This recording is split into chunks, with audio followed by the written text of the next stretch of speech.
मेरे प्यारे देशवासियों, नमस्कार। कोरोना के इस कालखंड में पूरी दुनिया अनेक परिवर्तनों के दौर से गुजर रही है। आज जब 2 गज की दूरी एक अनिवार्य जरूरत बन गई है, तो इसी संकट काल ने परिवार के सदस्यों को आपस में जोड़ने और करीब लाने का काम भी किया है। लेकिन इतने लंबे समय तक एक साथ रहना, कैसे रहना, समय कैसे बिताना, हर पल खुशी भरी कैसे हो, तो कई परिवारों को दिक्कतें आई। और उसका कारण था कि जो हमारी परंपराएं थे, जो परिवार में एक प्रकार से संस्कार सरिता के रूप में चलती थी, उसकी कमी महसूस हो रही है। ऐसा लग रहा है कि बहुत से परिवार हैं जहां से ये सब कुछ खत्म हो चुका है, और इसके कारण उस कमी के रहते हुए इस संकट के काल को बिताना भी परिवारों के लिए थोड़ा मुश्किल हो गया। और उसमें एक महत्वपूर्ण बात क्या थी? हर परिवार में कोई न कोई बुजुर्ग, बड़े व्यक्ति परिवार के कहानियां सुनाया करते थे और घर में नई प्रेरणा, नई ऊर्जा भर देते हैं। हमें जरूर एहसास हुआ होगा कि हमारे पूर्वजों ने जो विधाएं बनाई थी, वो आज भी कितनी महत्वपूर्ण है, और जब नहीं होती हैं तो कितनी कमी महसूस होती है। ऐसी ही एक विधा, जैसे मैंने कहा, कहानी सुनाने की कला, स्टोरी टेलिंग। साथियों, कहानियों का इतिहास उतना ही पुराना है जितनी की मानव सभ्यता। Where there is a soul, there is a story. कहानियां लोगों के रचनात्मक और संवेदनशील पक्ष को सामने लाती हैं, उसे प्रकट करती हैं।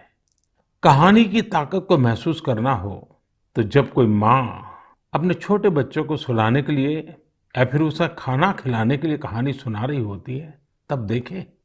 मैं अपने जीवन में बहुत लंबे अरसे तक एक परिव्राजक के रूप में रहा। घुमंत ही मेरी जिंदगी थी। हर दिन नया गांव, नए लोग, नए परिवार। लेकिन जब मैं परिवारों में जाता था तो मैं बच्चों से जरूर बात करता था, और कभी कभी बच्चों को कहता था कि चलो भाई मुझे कोई कहानी सुनाओ। तो मैं हैरान था। बच्चे मुझे कहते थे, नहीं अंकल, कहानी नहीं, हम चुटकुला सुनाएंगे। और मुझे भी वो यही कहते थे कि अंकल आप हमें चुटकुला सुनाओ।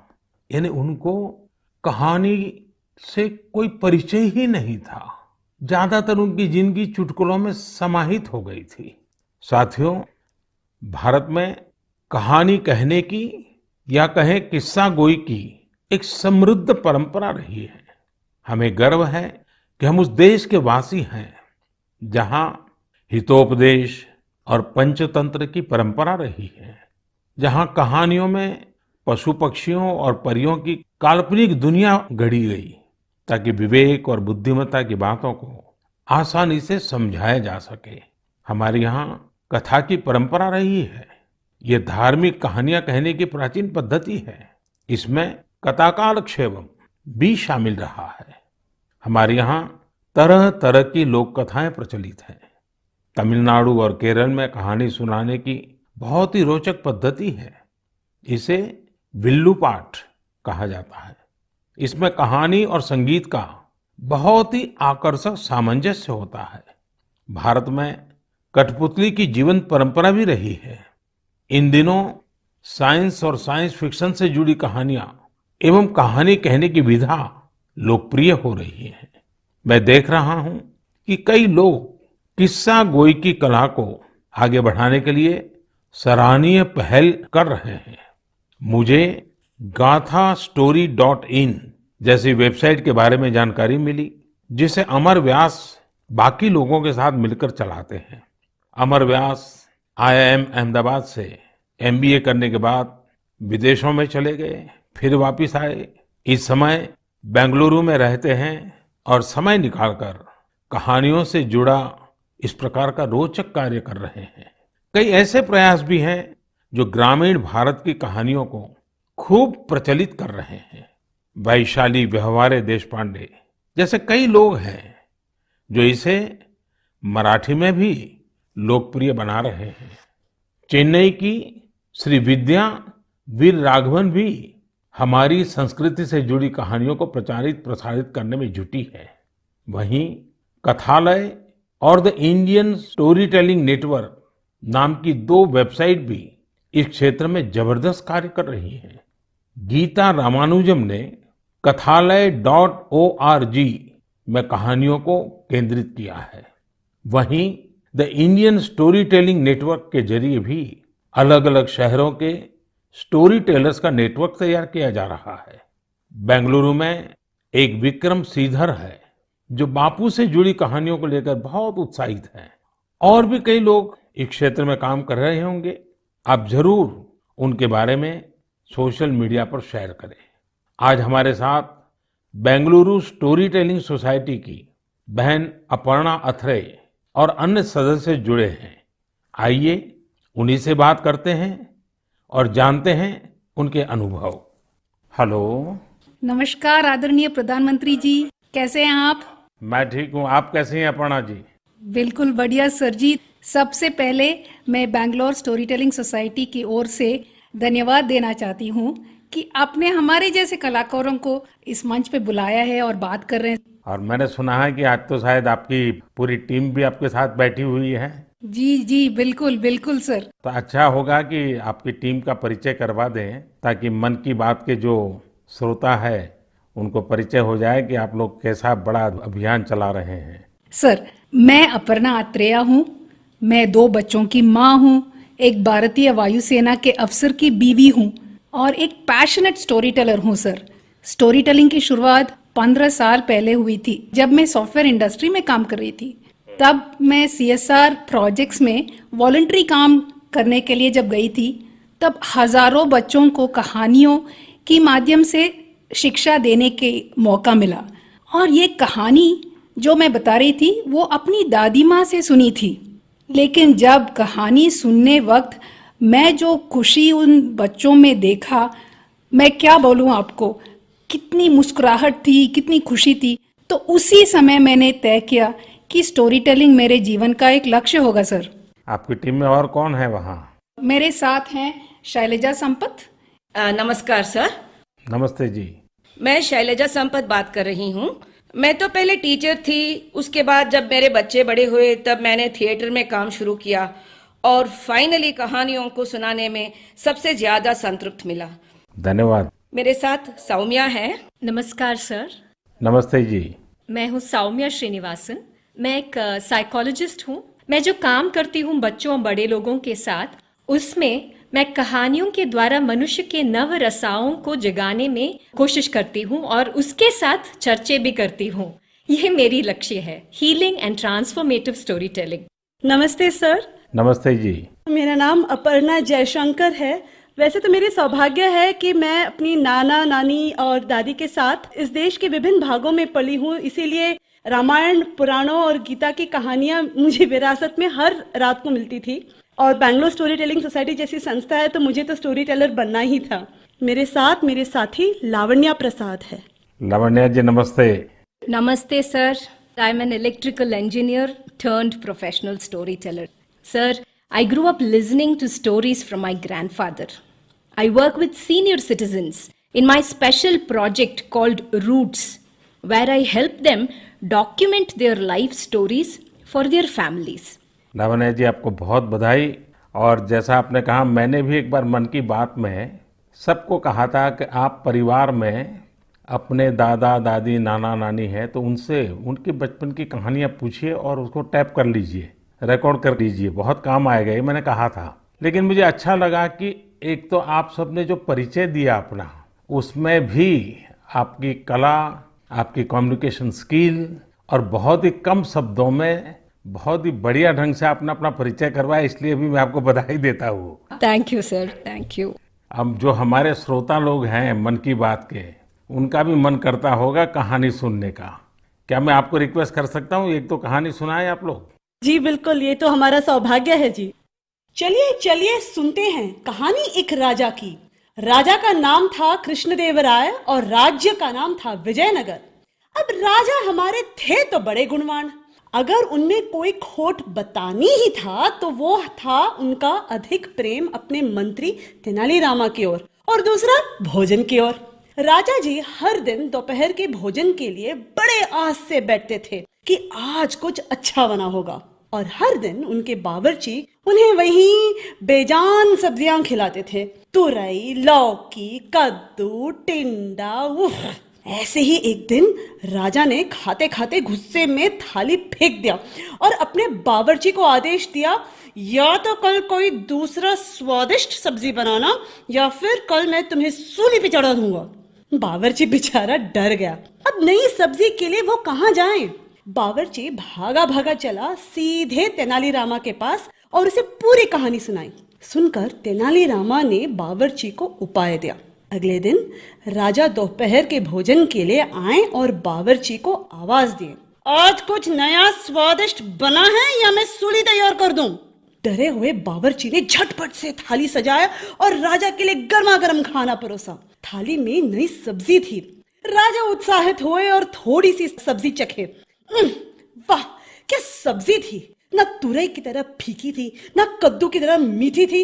बावर्ची ने जो भी मसाला भून के कूट के डाला था, सब अच्छी तरह से चढ़ी थी। उंगलियां चाटते हुए संतुष्ट राजा ने बावर्ची को बुलाया और पूछा कि ये कौन सी सब्जी है, इसका नाम क्या है? जैसे सिखाया गया था वैसे ही बावर्ची ने उत्तर दिया, महाराज, ये मुकुटधारी बैंगन है। प्रभु, ठीक आप ही की तरह यह भी सब्जियों का राजा है और इसीलिए बाकी सब्जियों ने बैंगन को मुकुट पहनाया। राजा खुश हुए और घोषित किए, आज से हम यही मुकुटधारी बैंगन खाएंगे, और सिर्फ हम ही नहीं, हमारे राज्य में भी सिर्फ बैंगन ही बनेगा और कोई सब्जी नहीं बनेगी। राजा और प्रजा दोनों खुश थे। यानी पहले पहले तो सब खुश थे कि उन्हें नई सब्जी मिली है, लेकिन जैसे ही दिन बढ़ते गए सुर थोड़ा कम होता गया। एक घर में बैंगन भरता तो दूसरे के घर में बैंगन भाजा, एक के यहाँ कत्तिका सांबार तो दूसरे के यहाँ वांगी बात। एक ही बैंगन बेचारा कितना रूप धारण करे। धीरे धीरे राजा भी तंग आ गए। हर दिन वही बैंगन। और एक दिन ऐसे आया कि राजा ने बावर्ची को बुलाया और खूब डांटा, तुमसे किसने कहा कि बैंगन के सर में मुकुट है? इस राज्य में अब से कोई बैंगन नहीं खाएगा। कल से बाकी कोई भी सब्जी बनाना, लेकिन बैंगन मत बनाना। जैसे आपकी आज्ञा महाराज, कह के बावर्ची सीधा गया तेनालीरामा के पास। तेनालीरामा ने के पांव पड़ते हुए कहा कि मंत्री जी धन्यवाद, आपने हमारी प्राण बचा ली। आपके सुझाव के वजह से हम कोई भी सब्जी राजा जी को खिला सकते हैं। तेनालीरामा हंसते हुए कहा, वो मंत्री ही क्या जो राजा को खुश न रख सके। और इसी तरह राजा कृष्णदेवराय और मंत्री तेनालीरामा की कहानियां बनती रही और लोग सुनते रहे। धन्यवाद। आपने बात में इतनी एग्जैक्टनेस थी, इतनी बारीकियों को पकड़ा था। मैं समझता हूँ बच्चे बड़े जो भी सुनेंगे कई चीजों का स्मरण रखेंगे। बहुत बढ़िया ढंग से आपने बताया। और विशेष कोइंसिडेंस ऐसा है कि देश में पोषण माह चल रहा है और आपकी कथा भोजन से जुड़ी हुई है। और मैं जरूर ये जो स्टोरी टेलर्स आप लोग हैं और भी लोग हैं, हमें किस प्रकार से हमारे देश की नई पीढ़ी को हमारे महान महापुरुष, महान माताएं बहनें जो हो गई हैं, कथाओं के माध्यम से उनके साथ कैसे जोड़ा जाए। हम कथा शास्त्र को और अधिक कैसे प्रचारित करें, पॉपुलर करें और हर घर में अच्छी कथा कहना, अच्छी कथा बच्चों को सुनाना, ये जाने जीवन की बहुत बड़ी क्रेडिट हो। ये वातावरण कैसे बनाए, उस दिशा में हम सब ने मिलकर काम करना चाहिए। लेकिन मुझे बहुत अच्छा लगा आप लोगों से बात कर और मैं आप सबको बहुत शुभकामनाएं देता हूँ। धन्यवाद। धन्यवाद सर। कहानी के द्वारा संस्कार सरिता को आगे बढ़ाने वाली इन बहनों को हमने सुना। मैं जब उनसे फोन पे बात कर रहा था, इतनी लंबी बात थी, तो मुझे लगा कि मन की बात के समय की सीमा है, तो मेरे उनसे जो बातें हुई है वो सारी बातें मैं मेरे नरेंद्र मोदी ऐप पर अपलोड करूंगा। पूरी कथाएं जरूर वहां सुनिए। अभी मन की बात में तो मैंने उसका बहुत छोटा सा अंश ही आपके सामने प्रस्तुत किया है। मैं जरूर आपसे आग्रह करूंगा, परिवार में हर सप्ताह आप कहानियों के लिए कोई समय निकालिए। और ये भी कर सकते हैं कि परिवार के हर सदस्य को हर सप्ताह के लिए एक विषय तय करें। जैसे मानो करुणा है, संवेदनशीलता है, पराक्रम है, त्याग है, शौर्य है, कोई एक भाव। और परिवार के सभी सदस्य उस सप्ताह एक ही विषय पर सबके सब लोग कहानी ढूंढेंगे और परिवार के सब मिलकर के एक एक कहानी कहेंगे। आप देखिए परिवार में कितना बड़ा खजाना हो जाएगा, रिसर्च का कितना बढ़िया काम हो जाएगा, हर किसी को कितना आनंद आएगा और परिवार में एक नई प्राण, नई ऊर्जा आएगी। उसी प्रकार से हम एक काम और भी कर सकते हैं। मैं कथा सुनाने वाले सबसे आग्रह करूंगा, हम आजादी के 75 वर्ष मनाने जा रहे हैं। क्या हम हमारी कथाओं में पूरे गुलामी के कालखंड के जितनी प्रेरक घटनाएं हैं उनको कथाओं में प्रचारित कर सकते हैं? विशेषकर 1857 से 1947 तक हर छोटी मोटी घटना से हम हमारी नई पीढ़ी को कथाओं के द्वारा परिचित करा सकते हैं। मुझे विश्वास है कि आप लोग जरूर इस काम को करेंगे। कहानी कहने की ये कला देश में और अधिक मजबूत बने, और अधिक प्रचारित हो और सहज बने, इसलिए आओ हम सब प्रयास करें।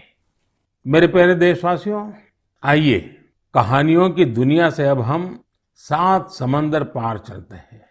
ये आवाज सुनिए। नमस्ते भाइयों और बहनों, मेरा नाम शेरू डमेले है। मैं वेस्ट अफ्रीका के एक देश माली से हूँ। मुझे फरवरी में भारत में विश्व के सबसे बड़े धार्मिक त्योहार कुंभ मेला में शामिल होने का अवसर मिला। मेरे लिए ये बहुत ज्यादा गर्व की बात है। मुझे कुंभ मेला में शामिल होकर बहुत अच्छा लगा और भारत के कल्चर को देखकर बहुत कुछ सीखने को मिला। मैं विनती करना चाहता हूँ कि हम लोगों को एक बार फिर भारत विजिट करने का अवसर दिया जाए ताकि हम और भारत के बारे में सीख सकें। नमस्ते। है ना मजेदार? तो ये थे माली के सेदू देम्बेले। माली भारत से दूर पश्चिम अफ्रीका का एक बड़ा और लैंडलॉक्ड देश है। सेदू देम्बेले माली के एक शहर कीटा के एक पब्लिक स्कूल में शिक्षक हैं। वे बच्चों को इंग्लिश, म्यूजिक और पेंटिंग, ड्राइंग पढ़ाते हैं, सिखाते हैं। लेकिन उनकी एक और पहचान भी है।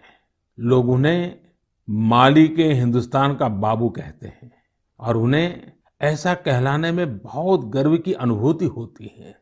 प्रत्येक रविवार को दोपहर बाद वे माली में 1 घंटे का रेडियो कार्यक्रम प्रस्तुत करते हैं। इस कार्यक्रम का नाम है Indian frequency on Bollywood songs. इसे वे पिछले 23 वर्षों से प्रस्तुत करते आ रहे हैं। इस कार्यक्रम के दौरान वे फ्रेंच के साथ साथ माली की लोक भाषा बमबारा में भी अपनी कमेंट्री करते रहे और बड़े नाटकीय ढंग से करते हैं। भारत के प्रति उनके मन में अगाध प्रेम है। भारत से उनके गहरे जुड़ाव की एक और वजह ये भी है कि उनका जन्म भी 15 अगस्त को हुआ था। सेदू जी ने 2 घंटे का एक और कार्यक्रम अब प्रत्येक रविवार रात 9 बजे शुरू किया है। इसमें वे बॉलीवुड की एक पूरी फिल्म की कहानी फ्रेंच और बमबारा में सुनाते हैं। कभी कभी किसी इमोशनल सीन के बारे में बात करते समय वे स्वयं भी और उनके श्रोता भी एक साथ रो पड़ते हैं। सेदू जी के पिता ने ही भारतीय संस्कृति से उनकी पहचान करवाई थी। उनके पिता सिनेमा थिएटर में काम करते थे और वहां भारतीय फिल्में भी दिखाई जाती थी। इस 15 अगस्त को उन्होंने हिंदी में एक वीडियो के माध्यम से भारत के लोगों को स्वतंत्रता दिवस की शुभकामनाएं दी थी। आज उनके बच्चे भारत का राष्ट्रगान आसानी से गाते हैं। आप ये दोनों वीडियो जरूर देखें और उनके भारत प्रेम को महसूस करें। सेदू जी ने जब कुंभ का दौरा किया था और उस समय वे उस डेलीगेशन का हिस्सा थे जिससे मैं मिला था। भारत के लिए उनका इस प्रकार का जुनून, स्नेह और प्यार वाकई हम सब के लिए गर्व की बात है। मेरे प्यारे देशवासियों, हमारे यहाँ कहा जाता है, जो जमीन से जितना जुड़ा होता है वो बड़े से बड़े तूफानों में भी उतना ही अड़िग रहता है। कोरोना के इस कठिन समय में हमारा कृषि क्षेत्र, हमारा किसान इसका जीवंत उदाहरण है। संकट के इस काल में भी हमारे देश के कृषि क्षेत्र ने फिर अपना दमखम दिखाया है। साथियों, देश का कृषि क्षेत्र, हमारे किसान, हमारे गांव आत्मनिर्भर भारत का आधार है। ये मजबूत होंगे तो आत्मनिर्भर भारत की नींव मजबूत होगी। बीते कुछ समय में इन क्षेत्रों ने खुद को अनेक बंदिशों से आजाद किया है, अनेक मिथकों को तोड़ने का प्रयास किया है।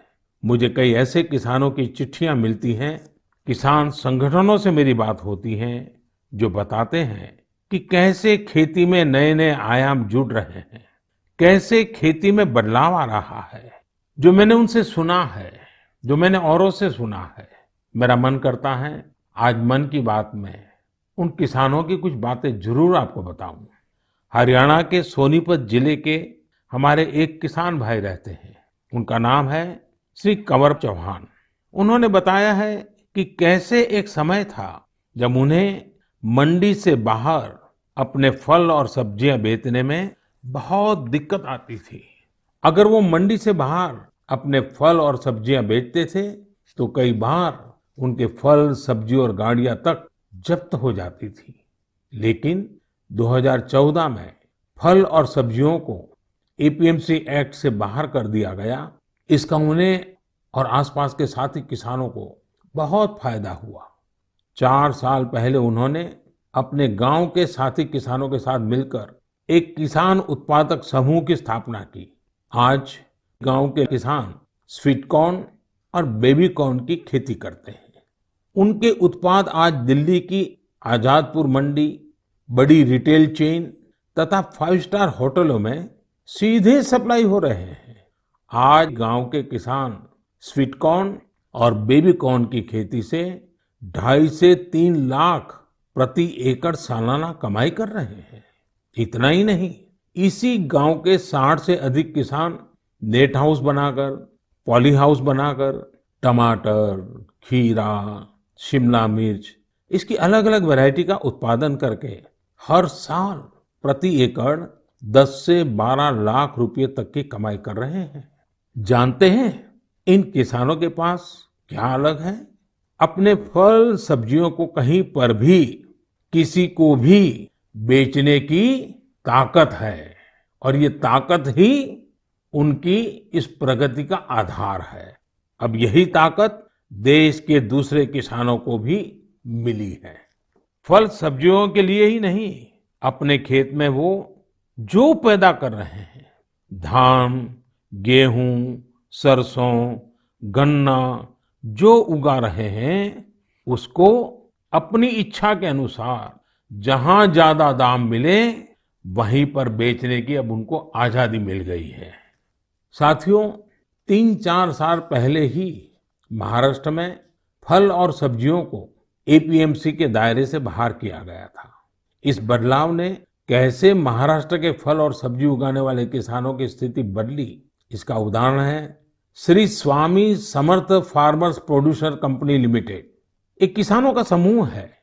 पुणे और मुंबई में किसान साप्ताहिक बाजार खुद चला रहे हैं।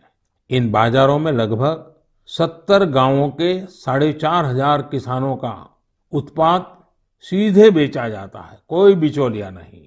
ग्रामीण युवा सीधे बाजार में खेती और बिक्री की प्रक्रिया में शामिल होते हैं। इसका सीधा लाभ किसानों को होता है, गांव के नौजवानों को रोजगार में होता है। एक और उदाहरण तमिलनाडु के थेनी जिले का है। यहाँ पर है तमिलनाडु केला फार्मर प्रोड्यूस कंपनी। ये फार्मर प्रोड्यूस कंपनी कहने को तो कंपनी है, हकीकत में ये किसानों ने मिलकर के अपना एक समूह बनाया है। बड़ा लचीली व्यवस्था है और वो भी 5-6 साल पहले बनाया है। इस किसान समूह ने लॉकडाउन के दौरान आसपास के गांवों से सैकड़ों मीट्रिक टन सब्जियां, फलों और केले की खरीद की और चेन्नई शहर को सब्जी कॉम्बो किट दिया। आप सोचिए कितने नौजवानों को उन्होंने रोजगार दिया।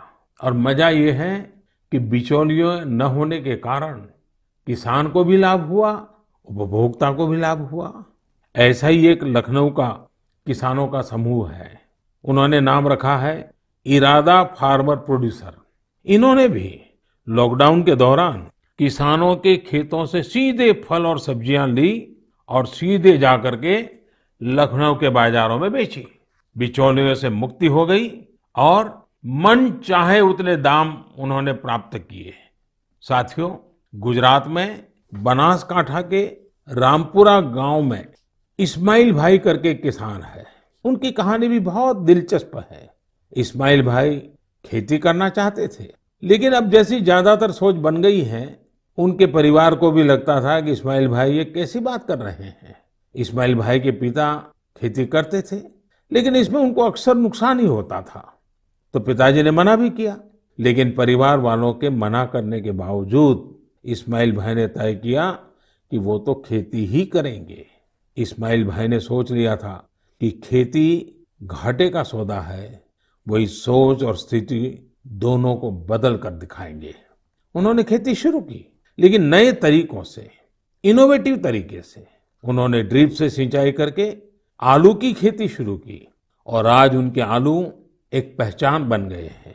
वो ऐसे आलू उगा रहे हैं जिनकी क्वालिटी बहुत ही अच्छी होती है। इस्माइल भाई ये आलू सीधे बड़ी बड़ी कंपनियों को बेचते हैं। बिचौलियों का नामो निशान नहीं, और परिणाम अच्छा मुनाफा कमा रहे हैं। अब तो उन्होंने अपने पिता का सारा कर्जा भी चुका दिया है। और सबसे बड़ी बात जानते हैं, इस्माइल भाई आज अपने इलाके के सैकड़ों और किसानों की भी मदद कर रहे हैं। उनकी भी जिंदगी बदल रहे हैं। साथियों, आज की तारीख में खेती को हम जितना आधुनिक विकल्प देंगे, उतना ही वो आगे बढ़ेगी। उसमें नए नए तौर तरीके आएंगे, नए इनोवेशंस जुड़ेंगे। मणिपुर के रहने वाली विजय शांति एक नए इनोवेशन के चलते खूब चर्चा में है। उन्होंने कमल की नाल से धागा बनाने का स्टार्टअप शुरू किया है। आज उनके इनोवेशन के चलते कमल की खेती और टेक्सटाइल में एक नया ही रास्ता बन गया है। मेरे प्यारे देशवासियों, मैं आपको अतीत के एक हिस्से में ले जाना चाहता हूँ। 101 साल पुरानी बात है। 1919 का साल था। अंग्रेजी हुकूमत ने जलियांवाला बाग में निर्दोष लोगों का कत्लेआम किया था। इस नरसंहार के बाद एक 12 साल का लड़का उस घटना स्थल पर गया। वह खुशमिजाज और चंचल बालक, लेकिन उसने जलियांवाला बाग में जो देखा वह उसकी सोच के परे था। वह स्तब्ध था, यह सोचकर कि कोई भी इतना निर्दयी कैसे हो सकता है। वह मासूम गुस्से की आग में जलने लगा था। उसी जलियांवाला बाग में उसने अंग्रेजी शासन के खिलाफ लड़ने की कसम खाई। क्या आपको पता चला कि मैं किसकी बात कर रहा हूं? हाँ, मैं शहीद वीर भगत सिंह की बात कर रहा हूं। कल 28 सितंबर को हम शहीद वीर भगत सिंह की जयंती मनाएंगे। मैं समस्त देशवासियों के साथ साहस और वीरता की प्रतिमूर्ति शहीद वीर भगत सिंह को नमन करता हूं। क्या आप कल्पना कर सकते हैं, एक हुकूमत जिसका दुनिया के इतने बड़े हिस्से पर शासन था, इसके बारे में कहा जाता था कि उनके शासन में सूर्य कभी अस्त नहीं होता। इतनी ताकतवर हुकूमत एक 23 साल के युवक से भयभीत हो गई थी।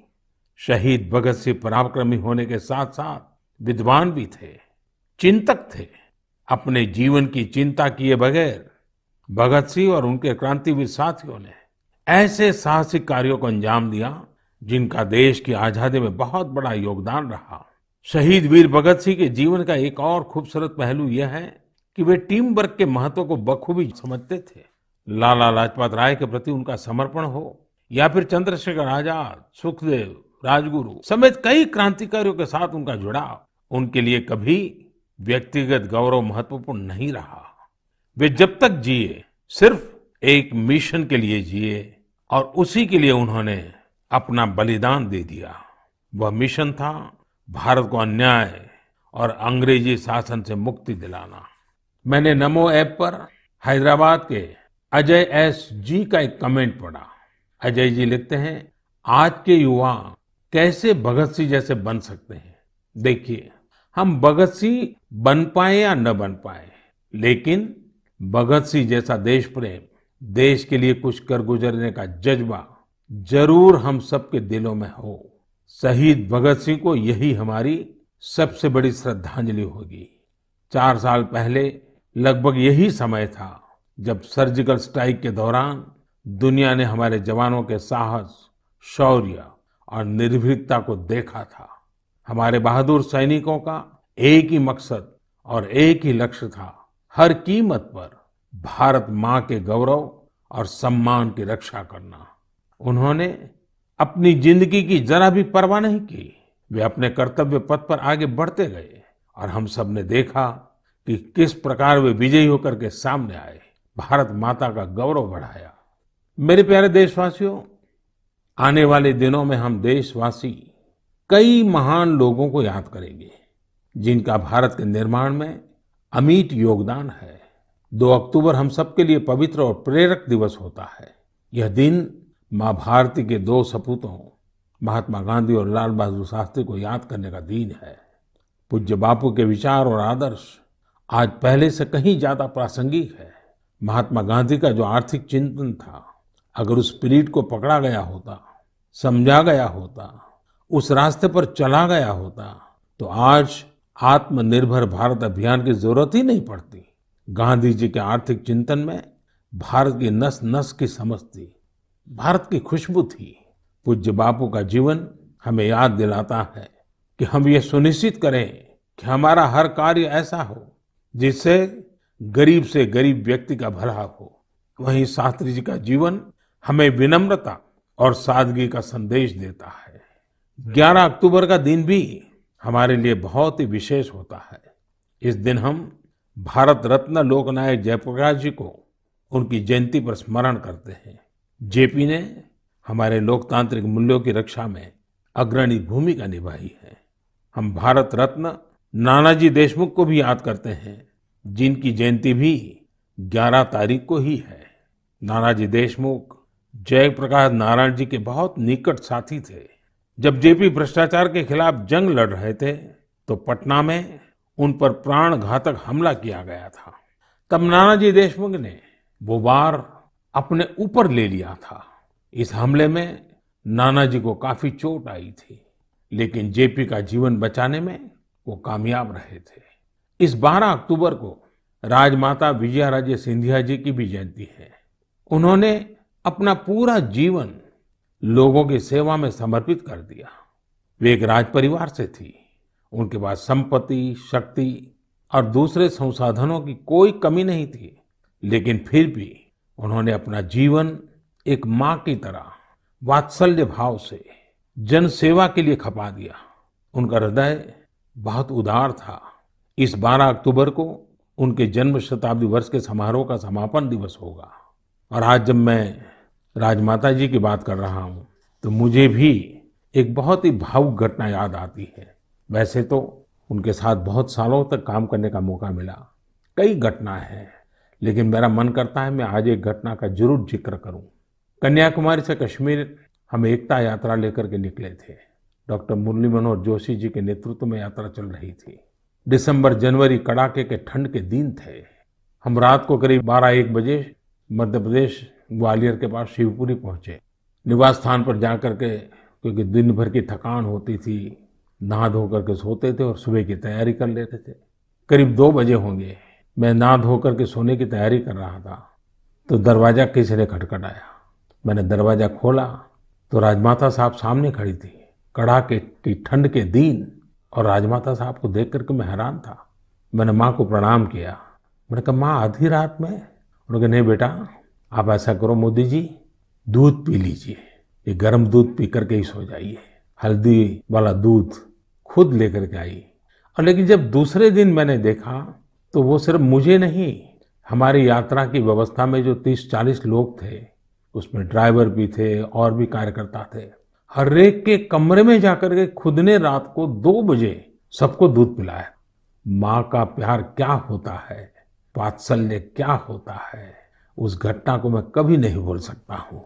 यह हमारा सौभाग्य है कि ऐसे महान विभूतियों ने हमारी धरती को अपने त्याग और तपस्या से सींचा है। आइए हम सब मिलकर के एक ऐसे भारत का निर्माण करें जिस पर इन महापुरुषों को गर्व की अनुभूति हो, उनके सपनों को अपने संकल्प बनाएं। मेरे प्यारे देशवासियों, कोरोना के इस कालखंड में मैं फिर एक बार आपको याद कराऊंगा, मास्क अवश्य रखें, फेस कवर के बिना बाहर न जाएं, 2 गज की दूरी का नियम आपको भी बचा सकता है, आपके परिवार को भी बचा सकता है। ये कुछ नियम हैं, इस कोरोना के खिलाफ लड़ाई के हथियार हैं, हर नागरिक के जीवन को बचाने के मजबूत साधन है। और हम न भूलें, जब तक दवाई नहीं तब तक ढिलाई नहीं। आप स्वस्थ रहें, आपका परिवार स्वस्थ रहे, इसी शुभकामनाओं के साथ बहुत बहुत धन्यवाद। नमस्कार।